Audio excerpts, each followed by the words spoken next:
वीरेंद्र कुमार जी, दिव्यांगजन सशक्तिकरण विभाग की सचिव श्री बी विद्यावती जी, गणमान्य अतिथियों, देवियों और स्वजनों, मैं आज पुरस्कार प्राप्त करने वाले सभी दिव्यांगजनों तथा संस्थानों की हार्दिक बधाई देती हूँ। आज पुरस्कार प्राप्त करने वाले बेटियों की मैं विशेष सराहना करती हूँ क्योंकि उन्होंने जेंडर और दिव्यांगता की चुनौतियों को पार किया है तथा असाधारण उपलब्धियां प्राप्त की है। श्रेष्ठ दिव्यांग बालक मास्टर मोहम्मद याजीन और श्रेष्ठ दिव्यांग बालिका, वहाँ बैठिए, मुस्कुरा रही है, बालिका कुमारी द्रुति रांका को मैं विशेष बधाई देती हूँ।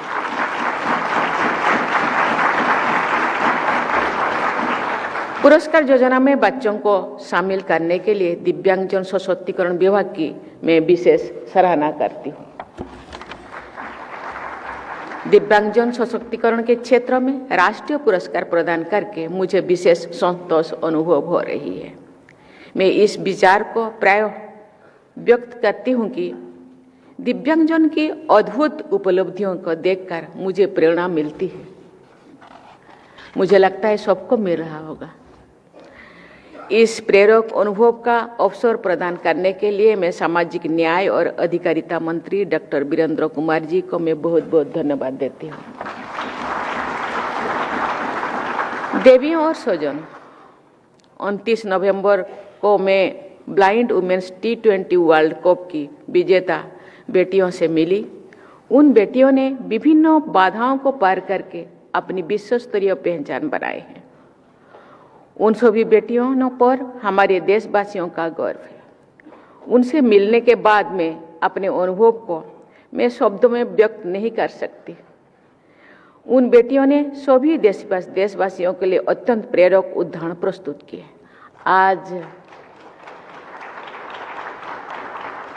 आज इस समारोह शुरू होने से पहले एक छोटी सी बच्ची हम लोगों के सामने सरस्वती वंदना की।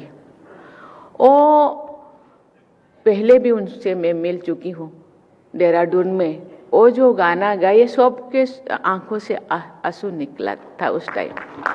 इसलिए मुझे लगता है उनके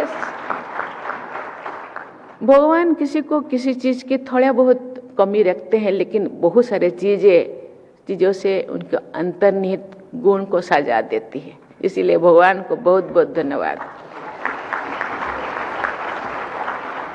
पिछले दशक के दौरान खेल कूद के क्षेत्रों में हमारे दिव्यांग बेटे बेटियों ने बहुत तेजी से प्रगति के प्रतिमान स्थापित किए हैं। वर्ष 2012 के पैरालंपिक्स में भारत को एक पदक प्राप्त हुआ था। समाज और सरकार की सजगता और सक्रियता के परिणाम स्वरूप वर्ष 2024 में पैरालंपिक्स में हमारे खिलाड़ियों ने 29 पदक प्राप्त किए थे।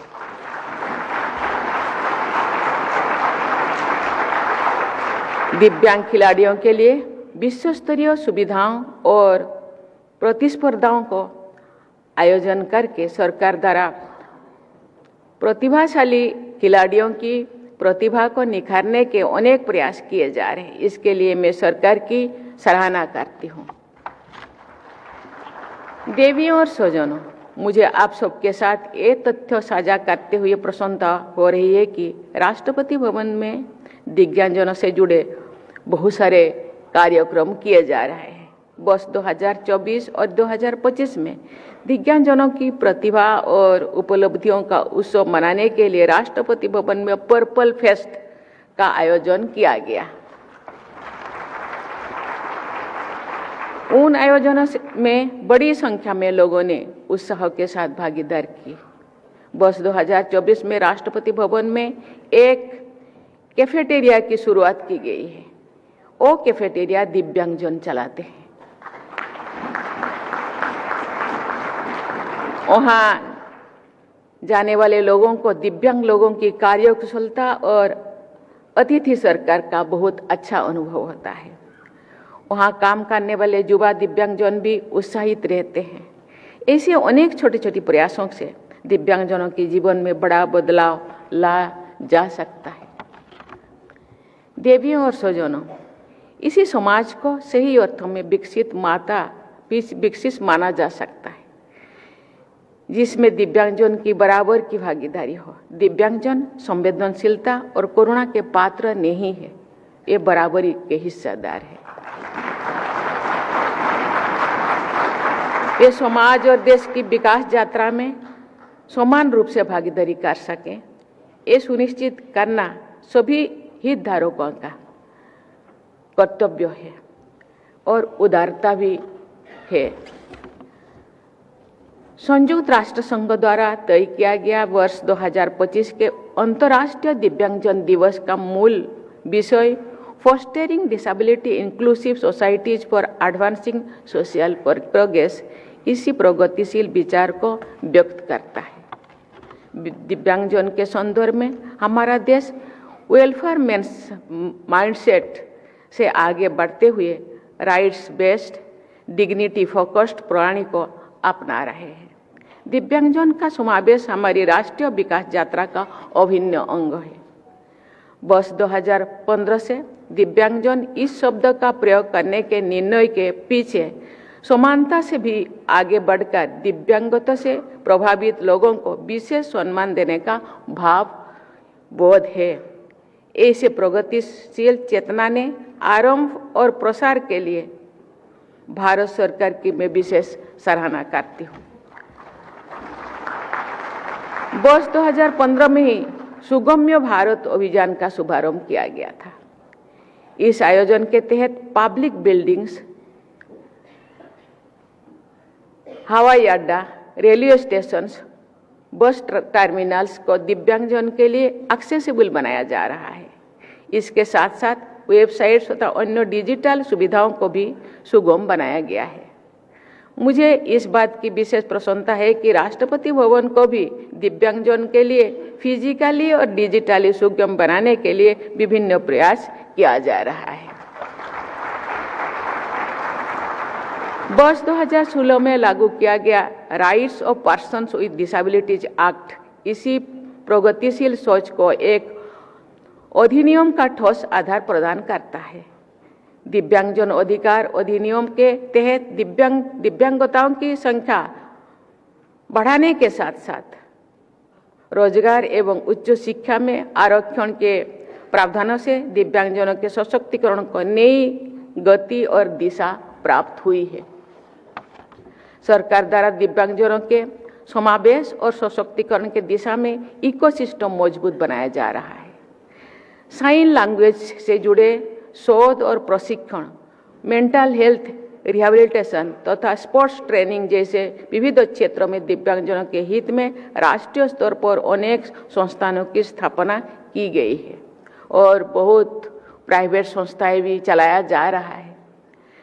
लाखों दिव्यांगजन को यूनिक डिसेबिलिटी आईडी कार्ड्स दिए गए हैं।